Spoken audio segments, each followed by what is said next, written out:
미리 이제 오늘 안 오신 분들도 나중에 또 수업을 또 들어야 되니까 먼저 오늘 진행 사항부터 이야기를 하겠습니다.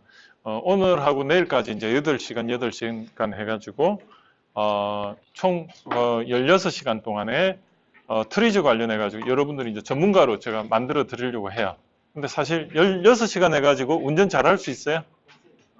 없죠? 그 물리적으로 불가능한 시간입니다. 왜냐하면 이 트리즈라는 거는 자기 몸에 완전히 생각이 그냥 그 자기 습관화가 되는 게 중요해요. 근데 우리가 몸을 이렇게 보는 거는, 운동하는 거는 사실 보면서 하니까 어떻게 보면 조금 더 자신감 있게 할 수가 있습니다. 내 몸이 이렇게 움직이는 게 보여지고, 그리고 이게 근육이 나오는 게 보이시는데, 이런 제가 하는 이 아이디어 이런 발상법 쪽에는 생각의 근육을 만들어 드려야 되다 보니까, 이게 눈에 안 보이잖아요.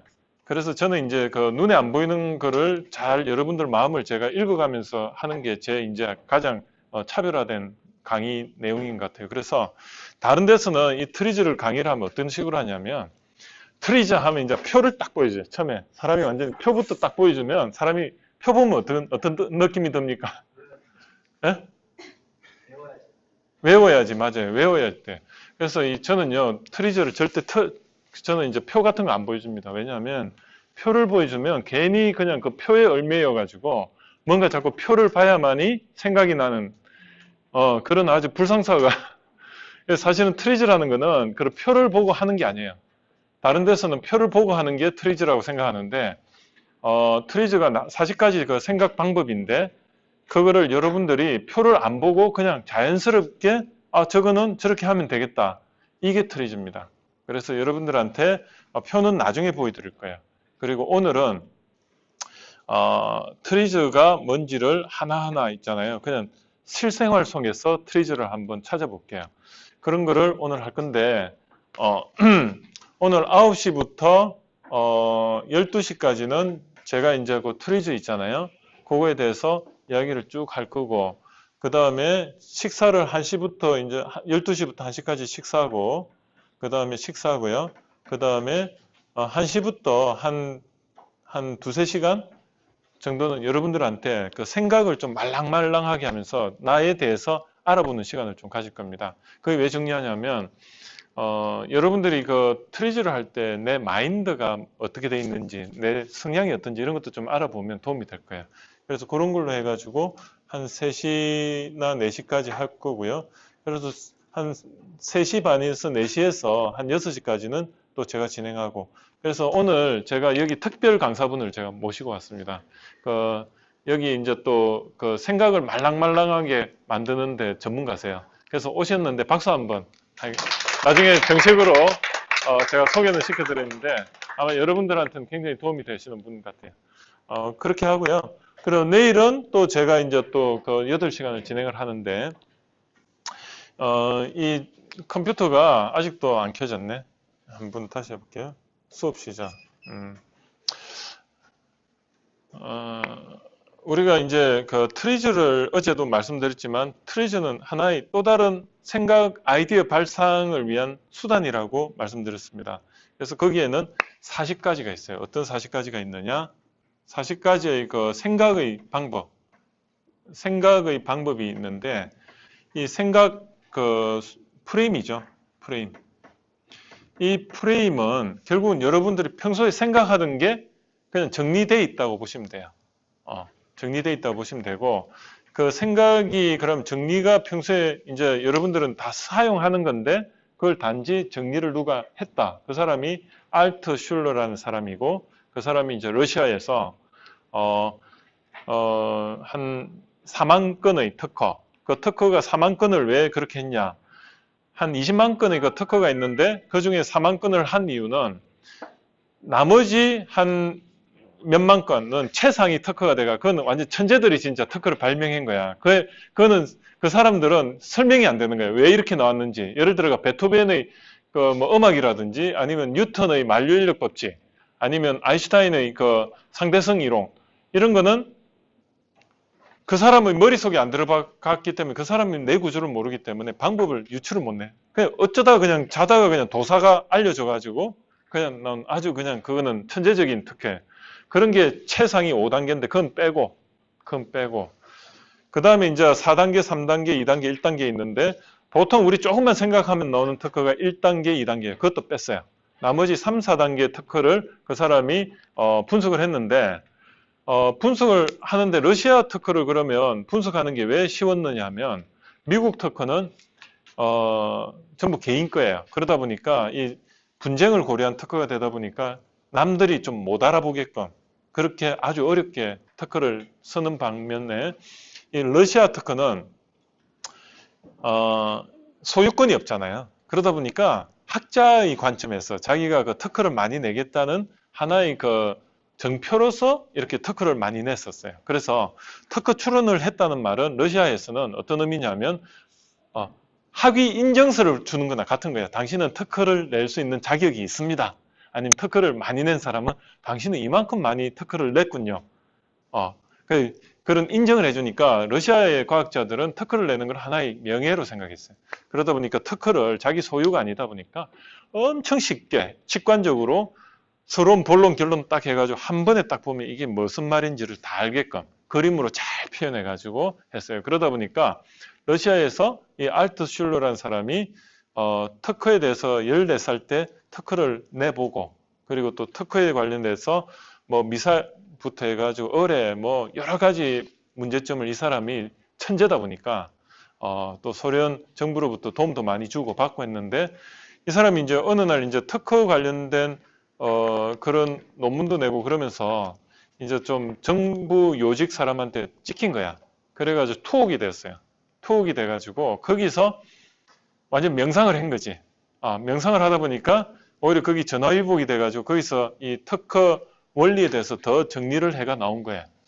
그래가지고 낸 게 이게 이제 트리즈라는 건데 이게 지금 트리즈가요, 전 세계적으로 활성화되어 있지만 이 트리즈가 미국에 가가지고 미국에서 학회가 설립이 돼가지고 지금 한 특허 한 200만 건에 대해서 사례 분석을 해가지고 좀 더 정립이 되고 있는 겁니다. 그런데 제가 오늘 강의하는 거는 이 트리즈가요, 이제는 파생이 돼가지고 내가 말하면 박남규 트리즈고요.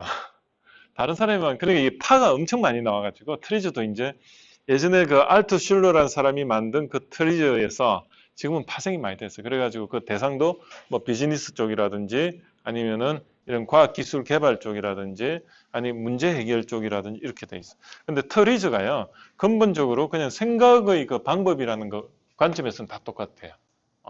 그럼 예를 들어 가지고 여러분, 우리가 이 종이컵이 이것도 발명의 결과물이라고 어제 이야기했어요. 왜? 우리가 여러분들이 지금 이 환경 전체는요, 1920년대에는 생각도 못한 그런 것들이에요. 예를 들어 볼까요? 1920년대 프로젝트 생각했겠어요? 저런 거 있었겠어요? 없었어요. 저기 우리가 이렇게 지금 팜플렛으로 이거 플랜카드를 이렇게 붙였는데 1920년대엔 저 플랜카드를 생각을 했을까? 저걸 사람이 손으로 그린다고 생각했지? 저걸 어떻게 한 방에 저렇게 뽑아낼까? 그때 우리 영화관 보면은 어떻게 했죠? 옛날 영화관. 여러분들 태어났을 땐 영화관이 플랜카드가 붙어 있었어요? 아니면 사람이 손으로 영화 한 프로 상영할 때마다 그 앞에서 그림 그리는 사람이 있었잖아요. 플랜카드, 영화관 보면, 상영관 보면 간판이 있는데, 뭐, 이렇게, 옛날에 제 기억에 스타워즈 할 때도 그랬어요. 스타워즈 막 그림을 막 이렇게 스타워즈를 그렸어. 그러면 저 영화관하고 이 영화관하고 마주보고 똑같은 걸 상영하는데도 그림이 달랐어. 사람마다 그걸 재해석해가 완전. 그래서 지금 보면 그게 하나의 작품인데 그걸 매일 한 몇 주마다 한 번씩 지웠다 붙였다 하는 거 그런 일을 했단 말이에요. 그런데 지금 어때요? 그냥 플랜카드로 그냥 출력 저런 걸 딱 붙여버리든가 아니면 그냥 어떻게 하죠? 아주 큰 LCD 전광판 같은 거 몇 개 이렇게 딱 해요. 그냥 상영관 그걸 다 그냥 영상으로 다 처리하지 않습니까? 그 차이입니다. 자, 1920년대 이런 거 있었을까? 칠판이 있었겠죠. 지금은 이런 화이트보드를 하죠. 이 결과물이 전부 트리즈 결과물입니다. 이 트리즈가요, 여기 있는 거 책상, 이 접는 거, 이것도 트리즈의 결과물이고요. 여러분들 신발 밑창 요거 있죠, 요거. 여기 뭔지 아세요? 폴리우레탄이라는 건데 이것도 어떻게 보면 트리저의 결과물입니다. 여러분들 옷 입고 있는 이 극세사 옷, 이게 그 양복이 제일모직에서 처음에 양복을 개발했는데 그때 이건희 회장이 그랬대요. 그 제일모직이 이제 극세사를 이걸 처음에 이제 만들 때 150수에서 200수의 그 양복 재단을 만들라. 그래서 영국의 가장 좋은 섬유 제품들, 영국엔 그런 게 많이 발달돼 있으니까 산업혁명 때 산업혁명에서 나온 결과물이 거의 다 이런 모직 계통이었거든요. 그럼 이런 모직물을 150수에서 200수의 그 양복 원단을 만드는데 양복 원단의 두 가지 조건이 뭐냐면 광택이 있어야 되고 두 번째는 부드러워야 돼. 촉감이 좋아야 돼. 그래서 그 버버리 있죠, 버버리. 버버리가 그 모직으로서는 이게 이중 고텍스하고 비슷한 거야. 그러니까 영국에서는 비가 오면은 어때요? 우산 쓰고 다닙니까? 아니면은 그냥 버버리 그 하나 이렇게 발 밑에까지 오는 거 길다란 거 우산 비슷한 옷 하나 입고 거기다가 콜럼보 있죠. 콜럼보 영사 보면 여기 그 모자 같은 거 하나 이렇게 눌러 쓰고 다니잖아요. 물론 우산을 하긴 하겠지만 그렇게 다녀요. 왜냐하면 벌써 거기 방수가 되면서 내부적으로는 또 그 수분이 그 땀 같은 게 밖으로 발산되는 거거든. 그게 이제 어떻게 보면 하나의 그 고텍스인데 그 전에 게 뭐냐면 버버리예요.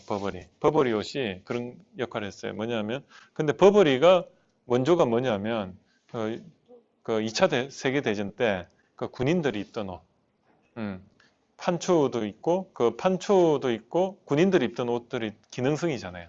근데 그런 게 전부 다 지금의 등산 제품으로 다 이렇게 파생 진화됐는데 결국은 똑같은 거야. 이름만 고텍스를 붙인 거야. 그리고 조금 더 이거를 조금 더 기능을 보완한 게 그게 고텍스거든요. 근데 고텍스도 별거 아니에요. 트리지 입장에서. 그러니까 그런 거를 여러분들이 좀 말씀을 드리고 싶고 그래서 제일모직에서 처음에 이제 그 양복 이 원단을 개발을 하는데 150수에서 200수 해가지고 개발을 했어요. 근데 이건희 회장이 그랬어요. 광택도 좋고 그 다음에 촉감도 좋은데 이거를 조금 더 우리 한국 실정에 맞춰가지고 특화된 제품을 만들 수 없느냐.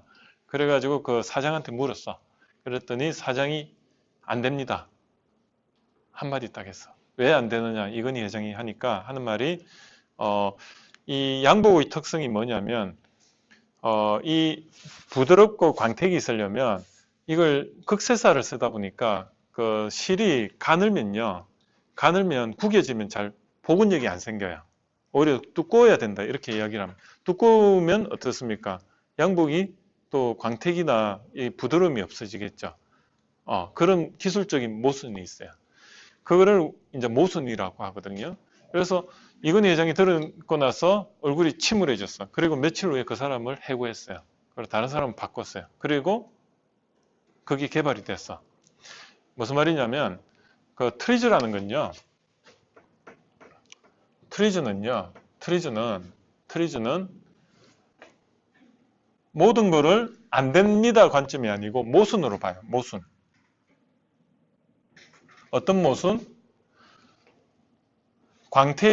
광택과 그 다음에 어떤 촉감적인 측면에서 하고 그 다음에 구겨지지 않는 거의 사이에는 어때요? 모순이 있죠. 모순. 어떤 모순? 여기서는 극세사 아주 단면이 가늘어야 돼. 여기는 가늘어야 되는데 가늘어야지 이걸 만족을 시켜주는 데 비해서 구겨지지 않으려면은 굵어야 돼. 원사가. 이걸 모순이라고.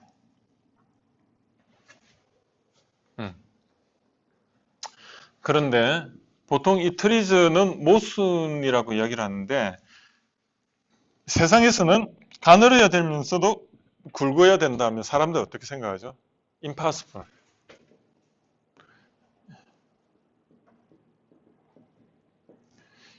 불가능이라고 이야기를 해요. 그런데 트리즈는 이거를 impossible 했어요. impossible에서 점만 하나 찍었을 뿐인데, 그죠? impossible이 impossible인 거예요. 그래서 여러분들은 이 트리즈를 배운다는 것은 긍정적인 시야를 가진다는 의미하고 같아요. 긍정적. 왜? 해보니까 다 되더라 이거야. 예를 들어가지고 협상을 해요. 협상의 원리도 똑같아요. 협상도 한쪽에서는 어때요? 해야 돼. 한쪽에서는 다른 방향으로 또 안 돼. 해야 돼와 안 돼. 아니면 A라는 사람과 B라는 사람이 뭡니까? 가장 좋은 협상은 윈윈이잖아요. 서로가 서로에게 어떻습니까? 좋은 이익이 되면 좋은데 보통 옛날 1차적인 관점에서 협상은 하나를 주면 하나를 받는, 아니면은 네가 양보해야만이 내가 더 많이 갖는 그런 구조였는데 어떻습니까? 좋은 협상은 두 사람의 이해관계를 다 만족시켜주는 또 다른 어떤 틀을 제공하는 거거든요. 그때도 이것도 뭐냐면 옛날에는 협상의 관점에서는 협상은요, 이 트리즈가 옛날에는 어땠냐면 대립관계였어요. 대립. 그런데 이거를 대립에서 상생으로 만들어줘요. 트리즈를 쓰면. 이해가 되시죠? 하나 예를 들어 볼까요? 우리가 그 음식물 쓰레기 있죠. 그럼 옛날에는 어때요? 음식물 쓰레기를 처리할 때 처리업자와 관리사무소 대표하고는 어떤 관계입니까? 한쪽에서는 돈을 적게 주려고 하고 처리업자는 돈을 많이 받아가려고 했어요. 그죠? 그런데 지금은 어때요? 돈을 우리는 받고 음식물 쓰레기를 줘요. 그리고 처리업자도 더 많은 돈을 받고 돈을 주고 가더라도 그 사람 더 돈을 많이 버는 구조예요. 그게 트리즈예요. 왜? 옛날에는 프레임이 매립한다는 컨셉이었어요. 음식물은 무조건 어디 가서 버리거나 아니면 매립을 해야 된다. 그러면 매립을 하려면 구덩이를 파야 되고, 구덩이를 파려고 보니까 땅이 있어야 되고, 땅이 있으려고 하다 보니까 어때요? 돈이 들고, 돈이 들려고 하다 보니까 뭐 재본적으로 많은 또 관리 포인트가 생기고 그랬어요. 그런데 이걸 어떤 프레임을 적용을 했냐? 음식물을 분리를 했죠. 옛날에는 그 음식물에 쓰레기가 다 들어가니까 그건 어때요? 자원으로서 가치가 없었는데 지금은 음식물 쓰레기 다 분리하잖아요. 그러니까 어때요? 거기는 넣어야 될 거, 안 넣어야 될 거, 그 규칙만 딱 정해놓으니까 어때요? 자원이 된 거야. 그래서 그거를 갖다가 어디에 썼느냐? 동물 사료에 쓸 수도 있고, 뭐 여러 가지 쓸 수가 있죠. 동물. 그러다 보니까 우리도 돈을 받고 팔면 되고, 그 사람은 더 좋은 가격으로 다른 데 가서 팔. 지금 음식물 처리업자나 이런 사람들 유통업자야. 옛날에는 환경 쪽에 근무한 사람들이 그런 걸 했다고 보면 지금은 유통업자라니까. 그냥 단지 어디서 가져와 그냥 갖다 주는 것밖에 없어. 그런 게 개념입니다. 그런 기름비만 들겠지, 그 사람들은. 기름비하고 그런 인프라만. 그래서 여러분들이 이런 어떤 프레임이 달라지면은, 윈윈 할 수 있는 거, 이런 거를 전부 다 트리즈 관점에서 한번 이야기를 하는 겁니다. 자, 여기서 가늘어야 되면서도 굵어야 된다. 이거를 뭐라고 하냐면, 물리적으로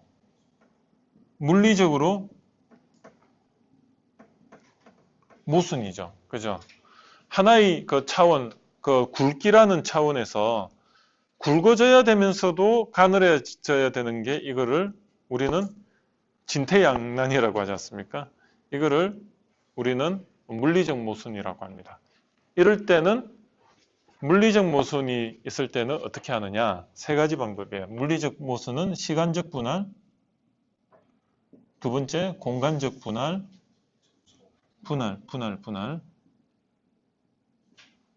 세 번째가 전체, 부분, 분할. 이 세 가지만 기억하면 돼요. 그러니까 어떤 하나의 차원에 대해서 만약에 그 진퇴양난의 사항이 발생했다. 그러면 시간적으로 분할하거나 공간적으로 분할하거나 그러면 전체적으로 분할하면 돼요. 그러면 자 볼까요? 이거는 제가 그냥 그 기술적 내용은 저도 몰라요. 어떻게 이거를 그러니까 이게 가늘어지면서도 구겨지지 않아야 되니까 또 굵어져야 된다. 이건 어떻게 분할을 했을까? 그래서 이 모순을 어떻게 해결했을까? 한번 생각해 보죠. 한번 그냥 생각해 봐요. 시간적으로 한번 분할해 보면 평소에는 사람들이 안 앉아 있을 때는 어떻습니까? 가늘어졌다가 앉을 때는 굵어지면 되잖아. 그죠?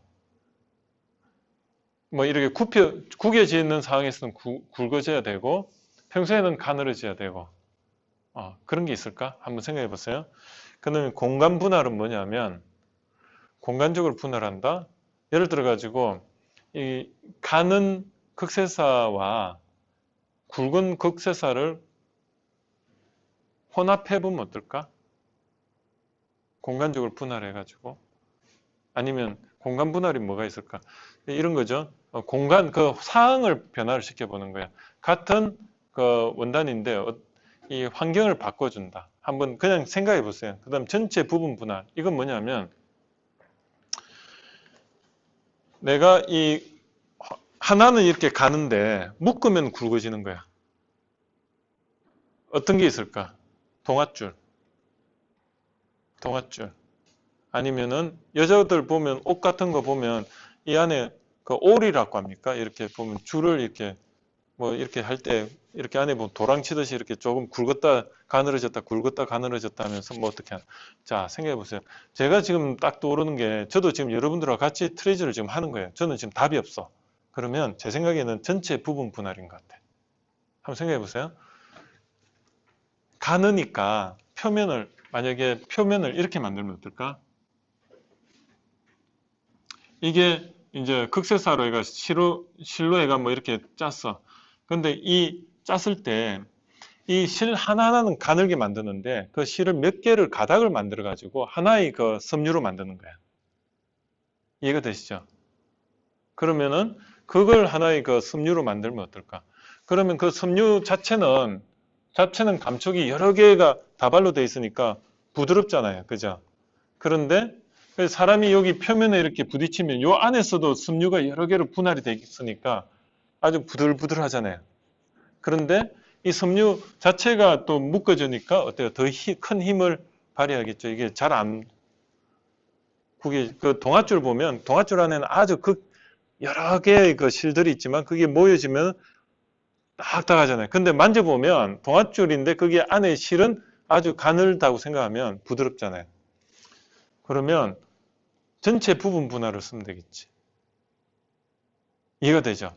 그럼 실은 더 가늘게 만들어가지고 150수, 200수로가 아니고 한 몇천 수짜리로 막 만드는데 그 자체를 꼬아가지고 어때요? 하나의 실같이 이렇게 만들어 그걸 쓰면은 그거를 기존 실과 같은 굵기로 만들어 쓰면은 어때요? 아니면 이렇게 굵게 만드는데 그 굵게 만드는데 안에다가 여러 개의 그 실들을 하나로 이렇게 해가지고 이걸 하나를 굵게 만드는 거예요. 그러면은 섬유가 어떻습니까? 복원력도 있으면서 부드럽죠. 이게 트레이즈입니다. 실제로 아마 그렇게 했을 거예요. 제가 왜 이런 걸 확신을 가지고 하냐면 제가 특허를 1,500씩 끝낼 때 여기서 그냥 이거 시간도 한번 분할해봐. 시간적으로 한번 분할해보면 예를 들어 이거예요. 막 상상력을 발휘하는 거야. 가는 실들이 막 있는데 가는 실들이 있어. 근데 어느 순간에 모션을 주면 이게 쓱 묶여가지고 굵게 되는 거야. 말도 안 되지만 그런 식으로 힌트를 딱 가지고 있으면 여기에 뭔가 예를 들어가지고 사람이 착용을 했어. 착용을 했을 때는 앉았어. 이렇게 앉았어. 앉았더니 한참 있으면 구겨져. 이렇게 하면 구겨져. 그랬더니 이제 또 이렇게 서 있으면은 또 펴져. 여기서 보면 공간 분할로 생각하면 이렇게 앉아 있을 때와 서 있을 때를 공간을 분할했을 때 어떤 힌트가 있지 않은가. 이런 식으로 막 계속 생각을 하면은 뭐가 나오는데 이게 이거더라고요. 근데 여러분들 한번 다음에 기회 되면 한번 찾아봐요. 그럼 분명히 이렇게 돼 있을 거야. 이게 트리즈입니다. 그래서 물리적, 여기서 한 가지 딱 기억하세요. 물리적인 어떤 상황에서, 물리적 그 모순이라는 거는 하나의 하나의 차원, 차원이 어제 말씀드렸지만은 여기서는 차원이 공간이잖아요. 이런 단면적, 실의 단면적이라는 게 하나가 어떤 굵으면서도 가늘어야 된다. 그 자체가 모순이잖아요. 하나의 성질에 대해서. 여기서 두께라는 성질에 대해서 굵으면서 가늘어야 된다. 이런 거를 물리적 모순이라고 하고, 그때는 이 세 가지 프레임을 들이대면 그 중에 하나의 답은 나온다. 그까지가 트리즈의 첫 번째 원칙입니다. 됐죠? 5분만 쉬고, 10분만 쉬고 할게요. 처음에는 조금 쉬고 해야 돼요.